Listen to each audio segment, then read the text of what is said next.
Okay, so the spring game was today, and everybody's eyes were on the offensive and the defensive line. Going into the SEC, this is all we've talked about building in the trenches, getting better. And honestly, that's where Oklahoma fans have wanted to see Oklahoma get better for years. Today, I think we got a little bit of a taste of it, and there were some shocking surprises of how well certain players played that I want to talk about. But overall, I think we just need to do a quick instant recap reaction of the spring game. We'll have Jay and them on later in the week to discuss it as well. So if you guys have not already, join the discussion and let me know what you guys think about the spring game. Let me know. Did you go to the game? Did you tune in from home? And what were your initial reactions? What did you want to see more of? I want to hear it. But today we got to watch some new talent, some freshmen on the defensive line. We got to see guys that have been here for a while. We got to see guys who were here last year that maybe didn't make as big of an impact on the field in their first year when they transferred in, but it looks like they're going to be a big deal this year. And the first person that I think I have to talk about is Devon Sears, the interior defensive lineman. And let me tell y'all, I know he didn't play a whole lot last year, and I know he didn't blow people's socks off when he transferred to Oklahoma. But if Devon Sears is able to do today what he or do today this year throughout the SEC, Devon Sears is going to be an exceptional player for Oklahoma. He was constantly applying pressure to that quarterback, creating hurries, getting the sacks because they can't actually sack the quarterback, right? So sacks and guys, I am in love with what Devon Sears has developed into, and I think going throughout the summer and the fall camp, Devon Sears is just going to be another weapon, and that's even if Oklahoma brings in Demonic Williams and Jermaine Lole, because you just got to get more depth on that defensive line. And we know that the more guys you have on that line, the more you're going to be able to rotate guys in and out, keep fresh legs. So I don't think if those guys come in, Devon Sears is going to get lost in the shuffle. He's still going to push for playing time in those rotational minutes. Now, what does the starting lineup look like? I don't know. I don't want to predict that. But Devon Sears, I think he's going to be legit, and I think he's going to be a threat and a force for Oklahoma. Additionally, we got to see PJ Adebawore today actually make some plays. Again, you see him utilize that wingspan, get into the backfield, create sacks and hurries. PJ Adebawore is that 5-star defensive lineman in the 2023 recruiting class. I know a lot of people were upset that you didn't get to see a whole lot of him last year, but guess what? You're going to see a lot more of him this year. I think last uh spring scrimmage that some of these insiders went to, I think they said it was like a 240, 245 or something like that. So, yeah, like you get PJ Adebawore up to 260 and he doesn't lose any of that speed or initial quickness off the line of scrimmage. He's going to be an absolute monster, and somebody the SEC is going to have a tough time defending. Now, this guy was not a shock to me to see him absolutely go out there and ball out. And we all know it's going to be a tandem, but it's going to be a dual threat that the SEC is going to have a problem with, and that's going to be the connection of Jackson Arnold to Deion Burks. You guys saw Deion Burks today absolutely show out, creating long passing touchdowns, long receiving touchdowns, or I guess not passing touchdowns, just receiving touchdowns for Deion Burks.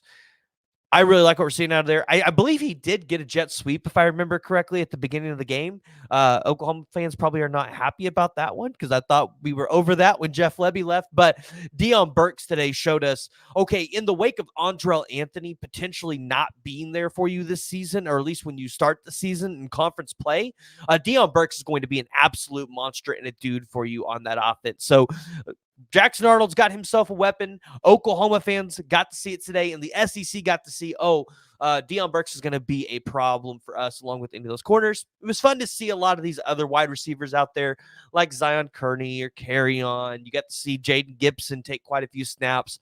I don't believe Nick Anderson was available to play today. I think he was just dressed up but not playing. So you got to see some linebackers that we didn't get to see last year, like Sammy Omosigo, Lewis Carter. Kobe McKenzie actually had a pretty decent day today from what I feel.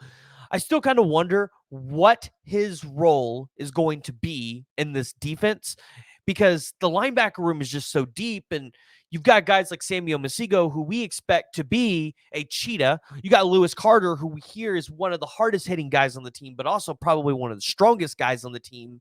And then you got Phil Picciotti coming back from injury. You've got Danny Stutzman returning, who we assume is going to play the mic. You've got Jaron Kanik. You've got Dasan McCullough, and I think Dasan McCullough is probably going to play the will. So it's going to be really interesting to see how this linebacker room shapes up. And, is Kobe McKenzie going to push for actual rotational playing or even starting time this year? That's what I want to see. I know a lot of people had really high hopes for Kobe McKenzie coming in, and I don't think those hopes have died down. I just think the room has gotten so deep that the excitement is really dispersed amongst a lot of players. But shifting to the quarterback, right? Obviously, everybody wanted to see how Jackson Arnold was going to perform in his first spring game as the starting quarterback for Oklahoma. Jackson Arnold went out there and had a pretty decent day. His counterpart, Arch Manning at Texas, also had a decent day. So we need Jackson Arnold to be that dude at Oklahoma because Texas fans, they're going to get louder and louder and louder about Arch Manning. But we got to see a couple other quarterbacks today that I think were impressive. Obviously, we talked about Hawkins being a guy that came in and was shocking to hear as a true freshman what he was doing. And then you heard Brandon Zerbrug come in. He had a really nice long pass to, I believe it was Trey Brown, if I remember correctly. And then you had General Booty. General Booty, hey, he can do it all. He can take it to the house himself. He can throw passes. I have kind of wondered if General Booty would work his way into a second string quarterback role or if he would just only ever be a third string quarterback for Oklahoma. Again, I guess only time's going to tell there. And, if Casey Thompson is healthy, you would imagine Casey Thompson is the second string quarterback and then Hawkins would be your third string. But General Booty, he had a couple plays today. So overall, offense won the game today. And if you're an Oklahoma fan, I don't think that's cause for concern with the defense. I think it will get better, and especially as you get some of these interior defensive linemen that we expect Oklahoma to potentially land. Remember, guys, Oklahoma had like 75 plus people on campus today. Obviously, I know that there was projected to be more than that, but you're not going to get all 100 or whatever the number was guys on campus. So probably more like 75 or so guys actually that were on campus. And if you get those interior defensive linemen, this defense is going to be pretty elite going into next year because in your secondary, you got Billy Bowman, Woody Washington, and then you got Danny Stutzman helping that linebacker room. And then you would have these really good defensive linemen coming in to help be an anchor there as well. So guys, I want to hear from y'all. Make sure you're joining the discussion. Let me know your guys' thoughts. Is there a player that really stuck out with his performance today that you were impressed by? Let me know. And if you guys have made it this far and you have not already, hit that like and hit that subscribe button.